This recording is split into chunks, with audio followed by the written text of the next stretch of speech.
Well, Bryan, another legend fight for you, right? Second one in a row. I mean, I guess what's the feel like coming into a matchup like this? Doesn't get much better than this. Come on, man. This is everything I wanted. The other one was a dream fight. This is the dream fight. This is the #1 slot fight that I wanted. So it's right there. It's huge.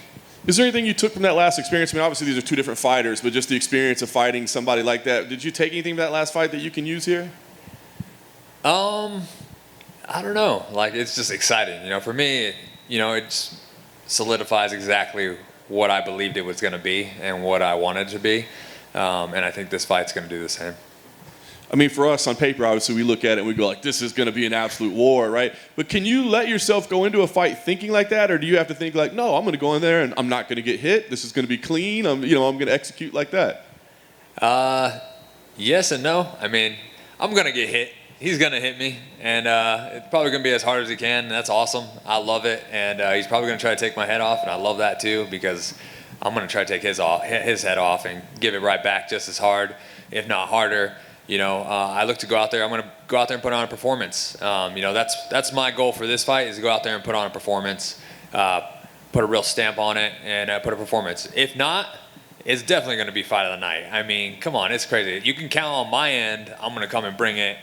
And I'm pretty positive he's going to bring it. I was going to say, it looks like it should be fight night, but I will say, this card is absolutely stacked. I wonder if there's any part of you that, like, I mean, this is International Fight Week, it's amazing, but you thought, if we were on a fight night where there's not much going on, a bunch of newcomers, maybe then we could guarantee ourselves 50 grand. Yeah, I'm never going out there shooting like, I'm getting fight of the night, I'm guaranteeing that extra check. It is what it is, but I mean, this fight card is stacked, like you said, but there's something about me and him that is a little different than these other fights. So I think you can expect, a crazy, violent, exciting fight, and we'll see. I think we all are expecting that. Last day, you win here, I guess. What's the move? I mean, is it to keep facing these kind of legend-type fights, or do you start looking at rankings and contenders? I mean, what's the move after this one? The move is to fight whoever comes next. I'm not a guy to turn down fights or say no to people. So whoever the UFC wants to send me, obviously, I want to climb the ladder. There's people I would like to fight that excite me more for sure. But you know what? Don't rule out a run. Don't rule out a run. Bryan, right? Are your fingernails colored right there? Absolutely. Red, white, and blue. My daughter paints my fingernails every fight. She does like fireworks and the red, white, and blue. Just 4th of July themed? Yeah, 4th of July themed. Bryan, back here. Sorry. No. So I'm curious, you mentioned Robbie being that fight for you. It was that one, it's the A1 for you. So when you actually saw the name, how did you react to that? Yeah, I was kind of mind blown, super excited, couldn't believe it. Like, I had asked for it after my last fight.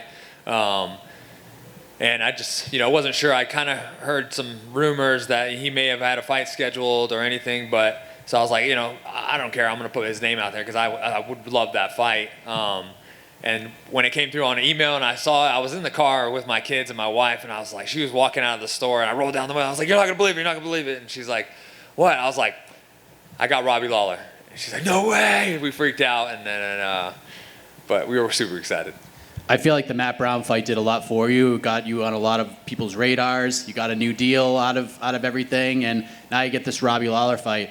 How much has life changed for you since the fight with Matt Brown? Has it changed a lot? Are you noticing sort of an uptick in your popularity and people being interested in you? I don't really pay too much attention to that at all. I'm on social media, but I'm not on it a lot. My focus after the fight completely goes into my family and what we're doing on the outside. It's awesome to see people, if people love to watch me fight, that's great, because I'm going to come bring it every single time and, put on a show for them while enjoying myself at the same time. So hopefully people love to watch me fight. The new deal was awesome. I'm glad I got a new deal, and to break it in with Robbie Lawler makes it that much sweeter. So, yeah, hopefully people continue to love to watch me fight, because I'm going to come and put on a show for them. And lastly, you're obviously a fan of Robbie. You've watched all of his great wars over the years. And I spoke with him last week, and I asked him which fight stood out to him more, the fight with Rory McDonald or the fight with Carlos Condit, because they were 7 months apart. So as a guy from the outside looking in, as a fan who probably consumed both of those fights, which one stands out to you more? Is it the Rory fight or is it the Carlos Condit fight? to me, it's the Rory fight. Like that's the one that comes to mind every time.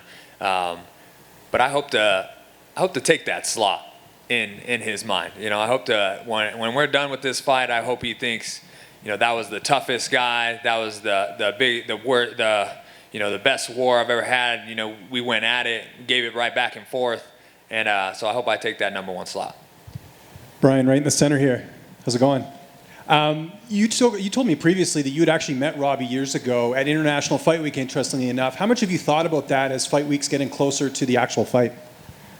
You know, it's a meant to be moment. It's full circle. You know, it's crazy how it all lined up, and you know, it's meant to be. You know, yeah, I met Robbie at International Fight Week. You know, a couple months before my very first amateur fight, and so when I met him, he asked if I fought. You know, it was me, my dad, and my wife, and you know, I was like, oh, I'm about to have my first fight and stuff like that. Nice guy. I was a fan then too, so for us to get matched up is huge because I've always been a fan of how he fights and everything, but also like the fact that it's on International Fight Week and everything is pretty crazy, and just solidifies that it's like a full circle moment meant to be. And you talked about the Rory fight. People look at that fight and say, Robbie, you know, hasn't been the same since that fight in terms of just how much damage he took in that. What's your assessment of his fights since then? Because I'm sure you've watched some tape ahead of this fight. Yeah, I mean, he's still very good, very dangerous, you know. Like I've said in interviews and stuff that I don't feel like people are calling out Robbie. You know, he's a dangerous guy. He's still very, very skilled, and he's still very, very dangerous.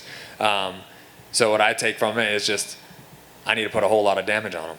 And just last question, have you seen any of your other former MMA lab teammates this week, Jared Cannonier, Sean O'Malley? Have you seen them at all? And if so, what was that like to, you know, again, be a part of this card with them? I've seen Sean. I've seen him a couple times, actually. It was cool to kind of reunite, see him. I heard Jared and kind of glanced, saw him walk by, but I saw Rob Emerson. He's also from the lab. He's here with Jared. So it's really cool to see those guys and great to be on the card with them. Bummed that Lauren Murphy's not on the card anymore. You know, she's a good friend of mine as well. But it's great to have, you know, those guys here, and, you know, they're like family as well. So it's a good opportunity to get together. Thanks, Bryan. Hey, Bryan, back here. Way back here. Gotcha. There you go. Just one. I saw that you obviously have your pet pig, Macho Man. Do you have any other pets named after pro wrestlers? No. He's the only one after pro wrestlers. You know, we're looking at some other names too. But we have another boy pig. His name is Big Boss Hoss, and I was wanting to naming him like Hulkamania or something like that. But you know, my wife was like, oh no, you know, but she fell in love with Macho Man when I threw that one out. So. Thank you.